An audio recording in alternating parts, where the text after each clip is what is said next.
This is working. I have to stand like this. That's awkward. Louder? I'm a tiny little person. I think I have to click, I have to breathe, I have to talk, I cannot shout. That's fine. Can you not hear me, really? I just can't move. How does this position look? Not fabulous from over there.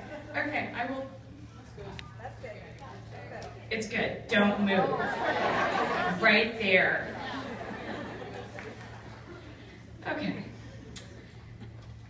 Wait, there was something else I wasn't supposed to touch. Doesn't matter. Okay. I will touch it later. So, I am one of those people who occasionally adds things to lists just so I can cross them off. Not always, but you know, sometimes if you get to work and you have 1,000 things on your to-do list and it's all a bit overwhelming, I don't think there's anything wrong with turn on lights, make coffee, open mail. Whatever, it works, it helps. So now, in the middle of January, I have decided to use the same method for my New Year's resolutions. It's fabulous, I've started already, you'll see. But here we go, new K. Miller books.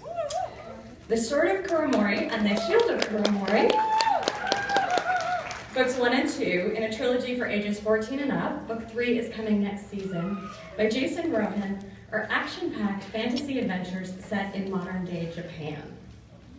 The Japanese setting, the Japanese monsters, and the Japanese folklore come from a culture readers might not be too familiar with, but they'll be fascinated, and the storyline will definitely resonate. They're perfect for those readers, both boys and girls, who read Phoenix Files a while back and are looking for something new. These books are definitely for them. These are not your younger brother's monsters. Like in many fantasy novels, our hero has recently discovered he has special powers. There's a prophecy and a quest. Lives hang in the balance, the safety and security of the world are at stake. And like many adventure novels, the good ones anyway, the action is almost always nonstop and definitely always thrilling. But it's not just the blend of the modern and seriously high-tech which makes these books so wonderful. It's not just Jason's palpable respect for Japan's culture and history. There's a great glossary in the back, by the way. And it's not just the snappy dialogue. It's the pacing, it's the characters, it's the intricate and complex plot. It's everything. On the first page of The Sword of Kuromori, we meet 15-year-old Kenny Blackwood, who's flying to Japan to spend the summer with his father. That's fine, right? Perfectly normal, right? Well, that's the last fine or perfectly normal thing Kenny has, or the reader has, and it's on the first page. Because next there's a mysterious note from his grandfather, hand-delivered by a flight attendant. Then there's a strange creature that appears in the overhead compartment that only he can see. Then something really crazy happens in customs, and then we're off. It's an adventure, remember. So there's no slow gathering of momentum, no gradual engagement, no plateaus, not for Kenny, not for the reader. He's about to learn, and like everything else, that learning comes quickly, about his family's history, about his destiny, about a secret war he's in the middle of. He'll be faced with an impossible deadline, and he must believe in and find a mythical magical sword before it's too late, for all of us. He's got some help, rescued during a high-speed chase by Kiyomi, his soon-to-be, well, she's not his sidekick exactly. She's strong and sarcastic, she teaches Kenny, she helps him. He needs her, they're friends. They're also 15, so there's the tiniest bit of romance, but it never dominates the plot. It's just a thing sometimes for a second. Mostly there are monsters and villains and gods and violence, a little gritty, and fight scenes and escape scenes and everything in between scenes. All of it rushing towards an ending that is particularly satisfying. It stands alone, but it also subtly lets you know that if you loved the book, and I hope you will, there's more to come. So that more to come. In book 2, The Shield of Kuromori, there's another great mashup of science and myth, of sophisticated weapons and ancient monsters. The monsters steal a huge telescope as part of an insane plot to I'm not going to spoil it, but global catastrophe is a distinct possibility, and Kenny and Kiyomi must once again do the unimaginable, the out-of-this-world unthinkable. Plus, something seriously odd is going on with Kiyomi.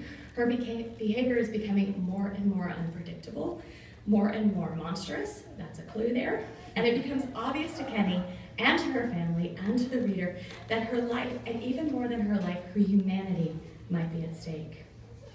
Kenny feels responsible, because he is responsible, and that responsibility causes him to face an impossible choice. Does he save his friend, or does he save the world? Or is there any way on earth, or off of it, that he could do both? I resolved to read outside my comfort zone. Check. So, I heard this radio interview a little while back, and at one point the reporter asked a little girl, she must have been about 3 or 4, what she wanted to be when she grew up. And the little girl, who was fabulous, said she wanted to be 6 things. A dancer, a person who teaches dancers, a dentist, an orthodontist, a circus person, and a person who teaches circus people. When you're little, it is just a whole wide world of possibilities. If he loves animals, he could be a lion tamer, or a vet, or a zookeeper. If she loves adventure, she could be an astronaut, or a spy, or a stuntman. They can be anything they want to be, and that's something to be nurtured, to be celebrated, to be encouraged, and to be reinforced with books. These books. The I Want to Be books are all about kids' dream jobs, depicted exactly the way kids imagine them to be. Whether they're dog walking a pack of dogs on rollerblades in the park, or camping out with wild animals on safari, whether they're adventuring around the world in a hot air balloon, or playing games with deep sea creatures while exploring an old shipwreck, the I Want to Be books will delight little minds with all that's possible for their futures. In a one-on-one setting or in a playgroup or classroom, these books will inspire discussion, inspire creativity, inspire imaginations. Draw, talk, color, predict. These books are to be used at home and in school, great for vocabulary and discussions of jobs and community. Because whatever they want to be, it should be awesome. These consciously retro board books by Ruby Brown with art by up-and-coming illustrator Alyssa Colburn will brighten up your day and your bookshelf. I resolved to revel in possibilities. Check. The Impossible Quest, a new original fantasy series in the classic style by Kate Forsyth for ages 11 to 13, is unbelievably compelling, unbelievably gripping, unbelievably exciting, unbelievably thrilling, and I'm just going to apologize for this now before I say it, impossibly good. That's right there. Tom, the son of the castle cook, meets a wild man in the forest. Tell your lord to beware, the wild man says. The wolves smell danger in the wind. As Tom tries and fails to deliver his message to the lord, we're introduced to castle life and to Lady Eleanor, the daughter of the Lord of Wolfhaven, Sebastian, a squire and young knight in training, and Quinn, who's apprenticed to the Grand Teller. When the wild man's warning comes true and Wolfhaven Castle is attacked by deadly enemies, Tom, Eleanor, Sebastian, and Quinn manage to escape, and the Grand Teller gifts them, each with magical objects, before sending them on their quest. Their quest to fulfill an ancient prophecy that says with the help of a spell, the sleeping warriors can be called upon to fight for Wolfhaven. The only problem is, the spell calls for seemingly impossible ingredients. Hunted by sinister bogmen led by a knight with a helmet of boar tusks, Tom, Eleanor, Sebastian, and Quinn have only those last gifts of the Grand Teller to help them. Together they must learn about courage, compassion, and trust if they're to survive and succeed. But this isn't just an ordinary adventure or fantasy story, because Kate Forsyth isn't just an ordinary writer. There are issues of class and gender, assumptions, and entitlements to work through along the way. The Impossible Quest. 4 unlikely heroes, 4 mysterious gifts, 4 impossible tasks, 5 thrilling books. All available now, and all just like the Kuromori books, good for both boys and girls. All the characters are strong, all are empowered, all are aspirational, and inspirational. I resolved to be open to adventure. Yeah. Okay, a few new additions to series. Quickly, we've got the final 3 books in the Wheelnut series. These books are great for able but reluctant readers. There's color, action, humor. Space Mash takes the teams to the moon. Deep Sea Dash sends the teams on an adventure beneath the waves. And Rainforest Rumble hurls the team on a wild race through the tropical jungle. Who will cross the finish line first and win the final trophy? I know, but I'm not telling. In Stolen Stash, Billy and the Secret Mystery Club are investigating their most serious mystery yet. Someone's taken something from the principal's office at school. In Treasure Hunt, the final book in the Billy B. Mystery series, Billy and the Secret Mystery Club have been given a very important mystery to solve for the principal. It's up to the SSC to see if they can find a time capsule. Spoiler, they do. Other additions, Medal and Match Jobs and Medal and Match Sports.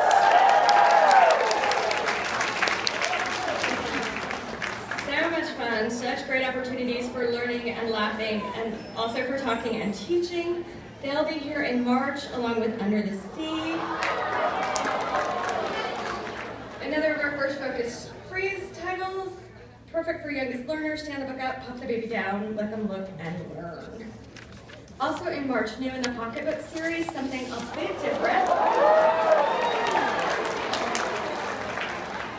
We've got Cities of the World and Natural Wonders for all your geography and geology geeks. I have both of those in my family, so I can say from experience that these are wonderful, same format as the earlier books, and same great $4.99 price. More for March, in the newest EJ12 books, we've got EJ foiling evildoers at a baking competition, stopping cunning canines, battling under the sea, and putting an end to dangerous drought. Environmental elements, serious girl power, spies, math, and animals. What could be better? Available now in one of our all-time favorite series, Space Station, On the Plane, and Vegetable Garden. Yay! Shine a light, reveal, explore, wonder, and learn. I resolved to finish what I started. Now, kind of an addition and kind of not. Be the Change, Make It Happen is the newest by Do Nice, Be Kind, Spread Happy author Bernadette Russell, and it's full of big and small ways to change the world. Because anyone can be a hero in a real significant way, kids included.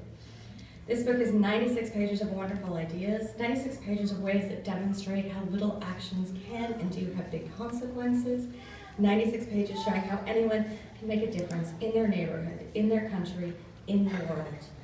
From helping the planet through recycling and saving water to promoting important causes with awesome art expositions, there are tons of ideas for ways for kids to get their voices heard and make an impact on issues that are important to them. So look, just like EJ12, lots of kids want to make the world better, want to save something or someone. And the truth is you don't need to be a spy. You don't need a magic charm bracelet to transform the world. You don't need real superpowers. You just need a little energy, a lot of enthusiasm, and books. This book. Be the change, be a hero, make it happen. Sell the book, please. I resolved to make a difference. Check. Oh, you see how this works, right? It's really good. Also not part of a series, but kind of, from the award-winning team of Ann James and Janine Bryan, comes I'm a Hungry Dinosaur. A gorgeous new rhyming picture book about our favorite little dinosaur, who is all cleaned up, for the moment anyway, and is hungry for cake. There's a lot of shaking and stirring to be done, a lot of patting and spreading, a lot of sitting and watching before it's time for sprinkling and icing and chomping and chewing. In this book, Ann James traded in her dirt and mud and had fun painting with flour, cocoa powder, frosting, and sprinkles with adorable results. Again, bright symbol illustrations, cardstock pages, rounded corners, big and bold letters, and a wonderful refrain just made for storytime participation makes this a perfect book for the very young.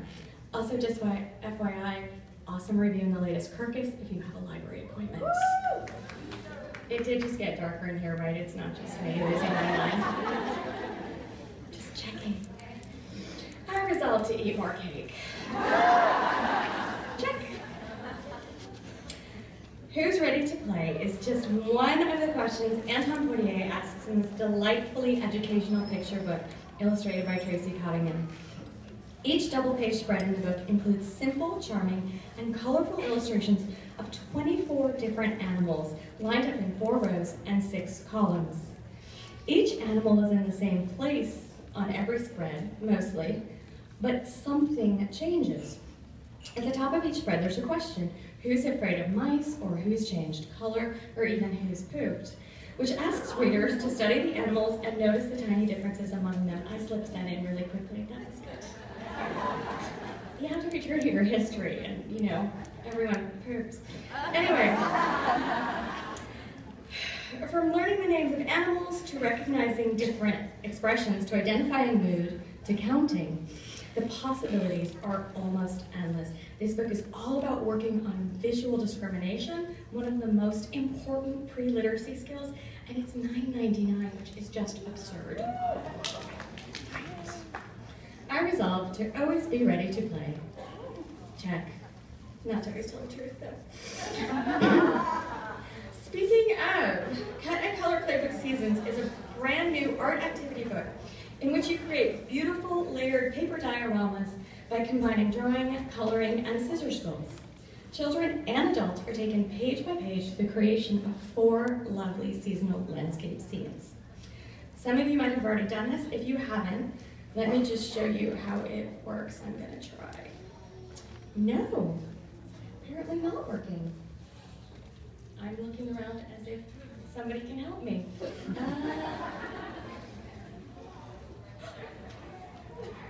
Can you hear it?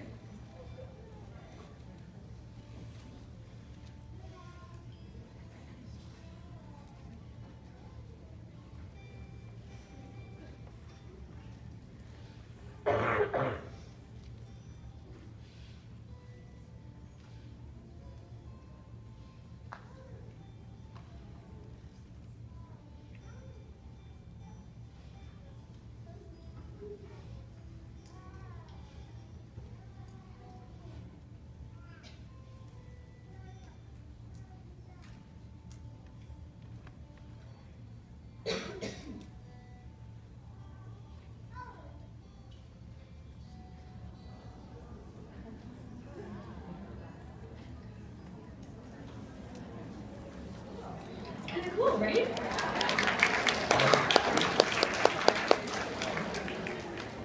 So in addition to offering a magical twist on regular coloring books, this innovative activity book helps children develop dexterity and fine motor skills in a fun and creative way. So creative learning, which is pretty much what we're all about. I resolve to stay inside the lines. Sometimes. Check. And sometimes not. Because sometimes lines are a thing in and of themselves, like when you want to make buildings, for example. Kids get to imagine amazing buildings and fantastical houses with this architecture-themed drawing book. And they get to design everything from an inside-out house to the narrowest house you can imagine to a grand coop for some homeless chickens. Following the lead of some of the world's greatest architects, readers are encouraged to think outside the box when looking for inspiration for the house. Always a great lesson to learn. It's all about getting kids to think creatively about architecture while gently introducing some simple architectural terms and ideas. After messing around with the book, they're guaranteed to want to learn more about architecture, so at the back, there's a section on some of the world's most famous buildings, from prehistoric Stonehenge in the UK to the ultra-modern One World Trade Center in New York City. Kids will be aware of the world around them in a new way, and they'll be inspired to let their imaginations run wild. I resolved to finish that Frank Lloyd Wright biography that I started 6 years ago. Half check. Now, being aware of the world around you is all very well and good, but sometimes you just have to dance, or sing, or bang on your drum, or play dress up. It's important for all kinds of reasons, and it's particularly important if you have a little artist at home. The Little Artist box board book set by award-winning South African author and illustrator Nikki Daly celebrates the creative, the expressive, the imaginative, the freedom of art in all its forms, and in children in all of theirs. The 4 books are designed to give a gentle yet obvious nudge into the world of images and words.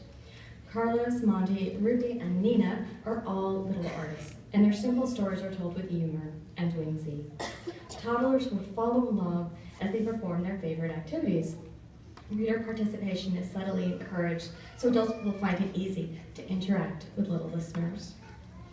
Nikki Daly's high regard for children is always beautifully expressed through the books he creates for them. Over the past 35 years, he's won numerous awards at home and abroad for his lyrical writing and lively illustrations. And these books, his latest, are small, simple, accessible, and absolutely perfect. Everyone, including librarians who buy board books, will appreciate and embrace the diversity and enthusiasm of our little artists. I resolved to stop and smell the Play-Doh. Check. Play-Doh. This is a segue. Sally Riffin's new series, Billy's Super Duper Adventures. We've got 2 titles this season, Billy's Underwater Adventure and Billy's Great Desert Adventure. Billy's younger here. She's in preschool. Play-Doh, get it? Thank you. But she's got the same strong personality, the same fabulous imagination, and the same close friends. Billy brings those close friends on her adventures, and these everyday tales will stir imaginations in all sorts of colorful ways. Will Billy be able to save her friends from the great gloopy sea monster? And will they make it back in time for a fruit snack? Okay, pressing, thank you. Will their magic carpet help them escape from the 40 furious thieves? What about the treasure? What about fruit snack? The text is sophisticated but easily understood, and it's perfect for reading aloud in preschool. The design is engaging, and this time, Alyssa Colburn's illustrations are bright, fun, and just so cheerful. They're stories about real kids with real imaginations. Perfect too, not just for younger siblings of older Billy B fans, but for anyone about to begin preschool as a gentle introduction to what goes on and how much fun it can be. Also reviewed nicely in the latest issue of Crocus. Yay. Oh, also, and I just got a text, Impossible Quest is in the next one with a good review, so there you go, libraries. I resolved to have more adventures not involving airports or airplanes. Check. And to eat more fruit snack. And to nap. Hushabye Owl and Hushabye Bunny are coming in March. You should clap because they're really cute. Thank you. These charming 2-sided board books combine a variety of touch and feel fabrics with a gentle, rhyming text and child-friendly contemporary art. They are soft and crinkly and chewable, and they are perfect for night and day, for sleep and play, for gifting and receiving. It's not the best picture because, as Todd continually points out to me, I have an old iPhone. I also will soon have 2 children in private universities. Anyway, but they come in a really cool clear bag with a really pretty printed cardboard header on both sides. Is it going to ruin your day if I tell you when it's higher than you want? Because I'm going to lie then. I believe they're $14.99, but they're really they're a good size and they're great. How big are they? I had one in my bag to bring and I took it out because I needed room for my shoes. So priorities. They're about this big. The bunny's a little bit bigger because clearly ears. Yeah, so about this big. Yeah, they're a good size. They look small, but they're not. I mean, they're nice. You can open them easily. They're a good size. I believe that there's washing instructions on there. Honestly, I worked on these like a year and a half ago, and so my memory, I'm like 2 seasons ahead. There are washing instructions. They're all safety tested. We're good. It might just be like damp cloth because they've got different, each wing, has different fabrics and interiors, so they crinkle and do stuff. So I think it's like a damp cloth, but they're good. Okay, so, not more. No check, but it's good to have goals. Okay, just this one time, I'm putting the resolution first since it's on the cover. I resolve to be more creative every day. This fun filling book contains 365 tiny activities, one to do for every day of the year. It's a quirky approach to journaling that prompts you to record unusual details in unusual ways. Some of them are about your day-to-day life, and others ask you to record your wildest dreams. So there's things like, draw a tiny picture of the shoes you wore today, and if today was a color, what color would it be? You can complete them in any order, whenever you want, and however you like. There is no right answer, and only 3 things to remember. Think big, trust your ideas, have fun. I'm doing it. Check. Now, I am not really a science person. This comes as a huge shock to you, I'm sure. But I do like learning new things as long as I can, understand them. And I especially like learning new things about learning, how we learn, why our brains do what they do, and the ways in which they do it. So Clive Gifford's Brain Twisters is for me, and I'm hoping it's for you too. This 64-page FlexiVal book is perfect for scientists and non-scientists alike, ages around 10 and up. It includes sections on thinking, feelings, sensing, and remembering. It's full of incredible facts, mind tricks, and games, which help show how our brains work by showing what happens when they don't. Our brains are amazing, and this book is all about that, demonstrating the brain's power and showing exactly how it solves problems, influences emotions, and personalities.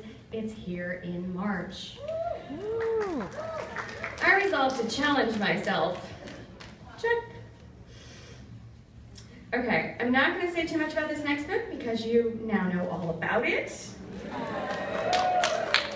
But I will just say this, the absolute best thing, I think, about Eric's books are how much fun they are to read aloud. And that is no small thing. Fun to read equals fun to listen to, equals everyone quiet, and equals reading it all over and over again. All this by way of saying by the end of next month, you will have too many tomatoes memorized and you won't care at all. I resolved to plant all kinds of seeds. Check. There's a hint there for something we're giving out later. Okay.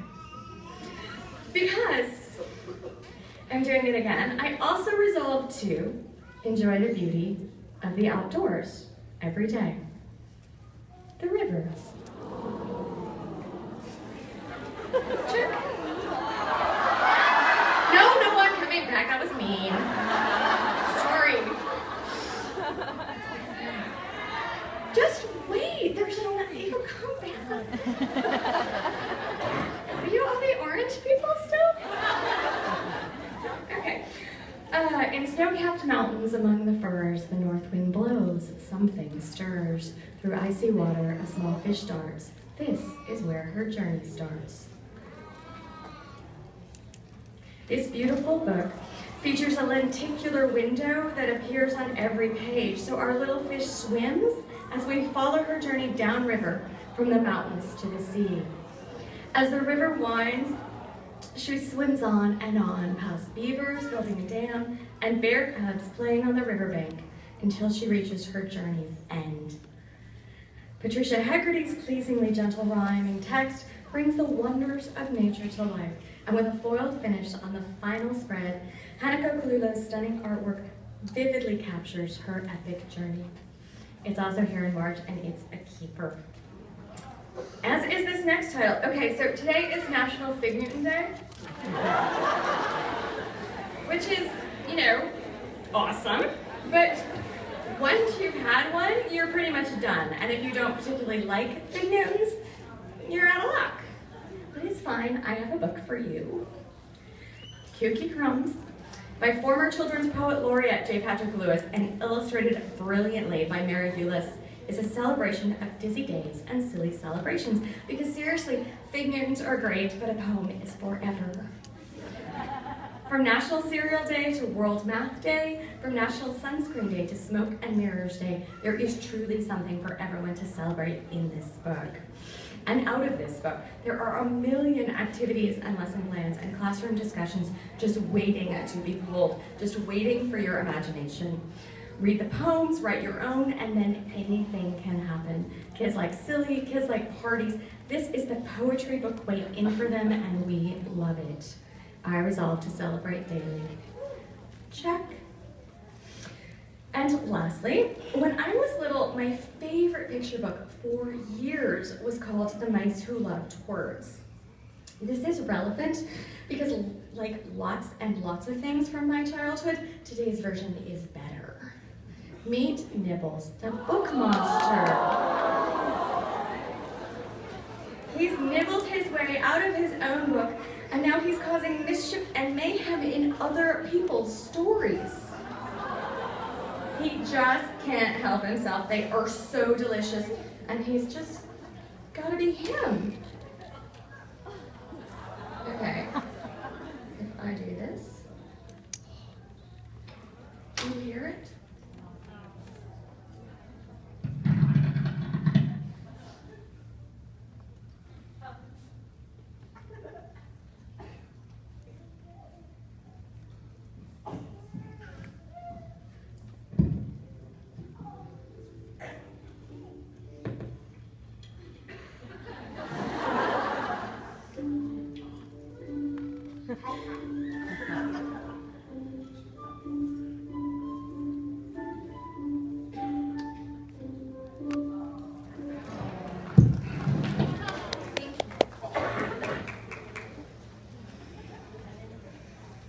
This book is just so much fun. There are books within the book, some with holes, flaps, silly jokes, and adventure. Kids will go back to it again and again, but be careful. I'm sure your houses are like the best buffet ever to Nibbles. So make sure you keep him locked up. Make sure he doesn't escape.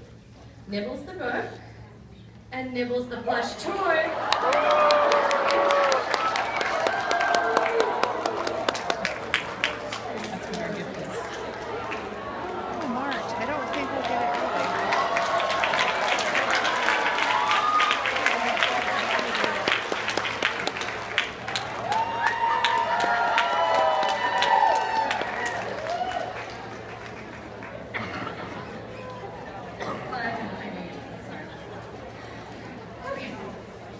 I resolved to just be myself. Check. Can I have like 2 more seconds? Did he talk for a long time? Focus. Always. Okay. I also resolved to plan ahead. So a quick word about June titles. There are so many. This is a tiny fraction of them, including an amazing mystery novel set in a Victorian England department store, a new fantasy series by award-winning best-selling author Emily Rhoda. You won't even have to describe it to your librarians. Once they hear that phrase, they will buy it, but you should describe it because it is so good. We've got books for your little entrepreneurs. We've got books for your girls who like to fly in their minds and in planes, and who might want to travel even farther someday. There's a new science fiction series for early readers. There's a great series for girls who've aged out of Billy V. Brown but still want realistic friendship stories. The Jack Russell and Pet people have a new series. We've got new board books and cloth books. There's origami and picture books for new pet owners. And 2 other fabulous new picture books that we are all thrilled about and I can't talk about, but I promise you will love. So, be my friend on Facebook. I don't keep secrets well.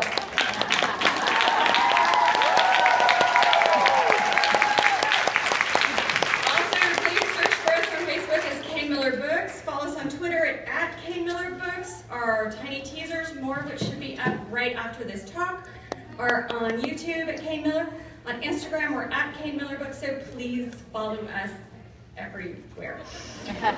Thanks for listening. Thanks for helping me cross things off my list. Please come find me if you have any questions at all.